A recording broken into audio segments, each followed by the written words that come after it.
नमस्ते दोस्तों, जय माता दी। मैं मंगल कामना चैनल के द्वारा आप लोगों को एक देवी गीत प्रस्तुत कर रही हूँ। अगर अच्छा लगे तो लाइक कमेंट शेयर जरूर कीजिएगा। चलिए सुनते हैं।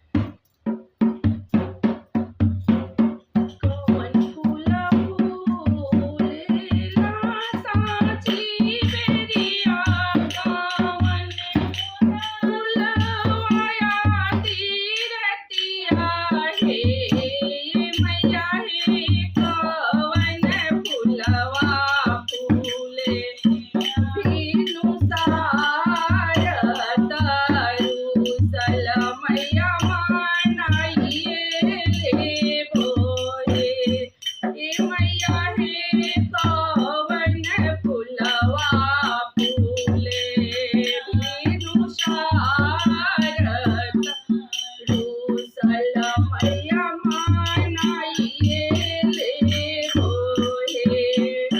बेली फूला फूले मैया साची बेरिया, चमेली फूलवाया धीरतिया हे मैया हे, ओढ़ौला फूलवा फूले भीनु सार तरुसल मैया मनाइए ले भोरे।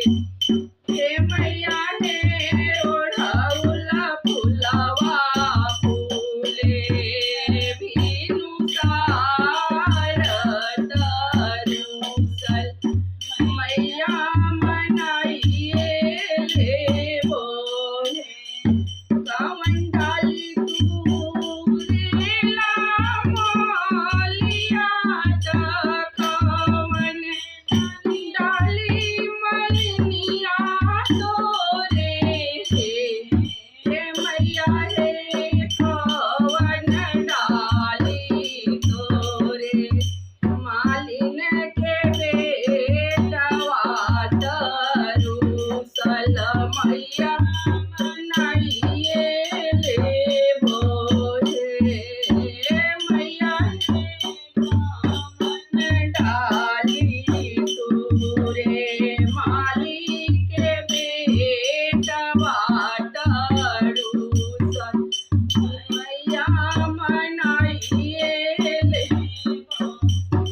हम डाली तूरेला मालिया माहुरिया, डाली मलिनिया तोरे हे मैया हे, निमिया डलिया तोरे मालिन के बेटवा तरुसल मनाइए ए मैया हे, निमिया डलिया तोरे मालिन के बेटवा तरुसल मैया मनाइए भोरे। कौन सूता गूथेला मालिया, कौन सूता मलिनिया गूथे हे मैया हे, कौन सूता गूथे मालिन के बेटवा तरुसल मैया मनाइए भोरे। ये मैया हे कौन सूतवा गूथे मालिन के बेटवा तरुसल देवी मनाइए। सोने सूता गूथेला मालिया, तरूपे सूता मलिनिया गूथे हे ये मैया हे, रेशम सूता गूथे मालिनी के बेटवा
मैया